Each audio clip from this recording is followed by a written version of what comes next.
Üçüncü hadis. Fi şiddeti hayaihi sallallahu aleyhi ve sellem. Peygamberimiz sallallahu aleyhi ve sellem'din uyattуулuğunun күчтүүлүгү жөнүндө. Peygamberimiz sallallahu aleyhi ve sellem öte uyattуу болгон. Uyatı öte күчтүү болгон.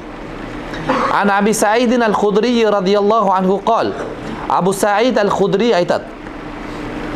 Kana Rasulullah sallallahu aleyhi ve sellem aşadda haya'an minel adra'i fi khidriha.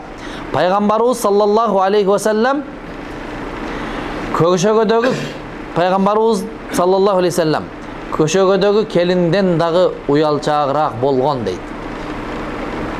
Köşögödөгү kelin. Hazır bizdin qoomda köşögödөгү kelindin uyatın dele elestete alбай kaldık ha. Себеби hazır köşögө tartkan barmı hazır? Menimce tartpay dele kaldık ha. Ayılдар деле kalmasa şaharda tüp-tüz ele restoranга келет да келин ha. Gülді құшақтап, ha? Келіп бийлеп, ырдап, чыгып алып беймарал эле. Болгондо дагы көшөгө эмес, төргө отургузуп коебуз да азыр турабы? Биз элестете албай калдык. Көшөгөдөгү кызды, көшөгөдөгү келинди уятын элестете албай калдык. Анда пайгамбардын хадисин кантип түшүнөбүз? Акыркы муун элестете алган жок. Азыр буларга, азыркы коомубузга элестете айта албасак дагы, бирок мына 30-40 жаштагылар көрдүк да. Турабы? Аялдарыбыз көшөгөдө кандай эле, апаларыбыз көшөгөдө кандай эле, апаларыбыз көрбөсөк деле, келиндерибизди көрдүк да. Турабы? Көшөгөдө арабтарда да ошондой. Булардын салтында дагы, адатында пайгамбарыбыз келгенге чейин дагы уят деген нерсе болгон экен. Көшөгөдө бойго жеткен кыз турмушка чыкканга чейин көшөгөдө жашынат экен. Барып, өзүнүн турмушка чыккан жерине барып, анан көшөгөдөн аларда дагы көнгөнгө чейин көшөгөдө уялгандан улам. Тамак жеген өзү кенен элдердин алдында отуруп тамак жей албайт экен. Ыйба деген ушундай болчу да мурда, аялдар, эркектер келетсе аялдар бетин буруп кичине наракта туруп турчу да. Жол талашпай турабы? Азыр аралашып калдык. Абу Саид Худри айтат, пайгамбарыбыз саллаллаху алейхи ва салламдын уялчактыгы ушунчалык уялчак эле, көшөгөдөгү келинден да уялчак эле. Анда кандай болду? Өзү пайгамбар болсо, эркек да. Кыздан да уялчак болуп атса, аялдан да уялчак болсо, ал пайгамбарлык кандай? Эркек каякта калды анда? Жок. Бизде ошол уялчактык деген нерсени аялдарга гана таандык деп билебиз. Ошон үчүн Абу Саид el-Худри айтат, пайгамбарыбыз бул жерде пайгамбарыбыз саллаллаху алейхи ва салламды уят деген нерсе исламда аялдарга эле таандык эмес экен да. Уят деген нерсе эркектерге да таандык экен. Биз жанагы балдарыбызды уялба ал, же уялба, эмне уяласың? Сен кызсыңбы? Дегендерибиз туура эмес түшүнүк экен. Мындай түшүнүктөрдү түздөшүбүз керек экен.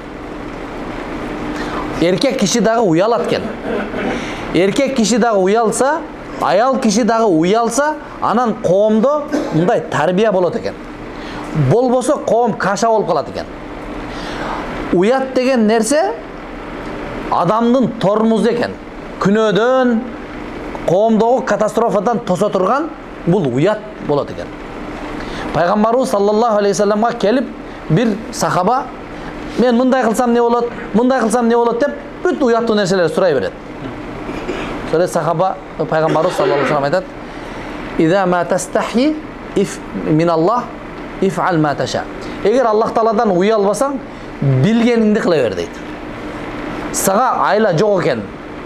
Sende tormozun işlebеген машинага окшош экенсиң деген сөз. Бул тормоз işlebеген машина ой келди кетет да, турабы? Уят деген нерсе мусулман адамда уят деген нерсе болуш керек экен. Кээ бир нерселерде шариат көргөзгөн парз бар, важип бар, сүннөттөр бар, адептер бар. Бул уят деген нерсе ошол адептерден. Мисалы кийим кийинүүдө парз болгон жерлер бар, ауратты жабыш парз. Эркектердин авраты кайерден кайерге чейин? Киндиктин астынан тизенин астына чейин авратты жабыш бул парз. Ушуну жаап жүрсөк болдубу? Күнөөкөр болбойбузбу? Жок, күнөөкөр болбойбуз. Ушуну парзды жаап жүрсөң күнөөкөр болбойсуң. Бирок калган жакта ачып алсаң адепсиздик болот. Уятсыздык болот экен. Өткөндө Мина өрөндө көрдүк. Бирөө келип даттанып атат. Менин аялым айтып атат, дамла сиз эмеде айтып койсоңуз шуну баян кылып аткан учурда, сабак кылып аткан учурда элдерге айтып койсоңуз, эркектер ихрамды астына ороп, үстүнү чечип таштап атат, же болбосо мойнуга эле ороп алып калган жактарын ачып коюп атат экен. Аялым айтты, ушул жаман көрүнөт экен аялдардын көзүгө деп атат. Деп ал мага айтып атса, жанында турган эле адам менден озунуп, ал мага айтып атат өз маселенчи. Жанында туруп, озунуп эле аялын көзүн жумуп жүрсүн анда. Аялын карабасын аларды деп урушуп атат. Неге?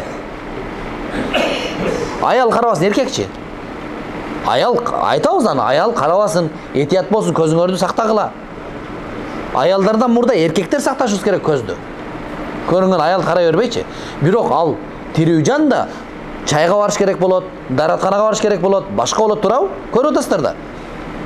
Аралашып атты. А эркектер жүрө бериш керекпи? Курсактарын чандайтып чыгарып коюп, фигураларын көргөзүп коюп жүрө бериш керекпи? Жок, андай эмес. Бул хая, уялчаактык болуш керек. Уялчаактык пайгамбарыбыз саллаллаху алейхи саламдын сыпаты. Пайгамбарыбыздын уяты ушунчалык болгон. Демек, эркектерде уят болбой эле коюш керек деген түшүнүк туура эмес.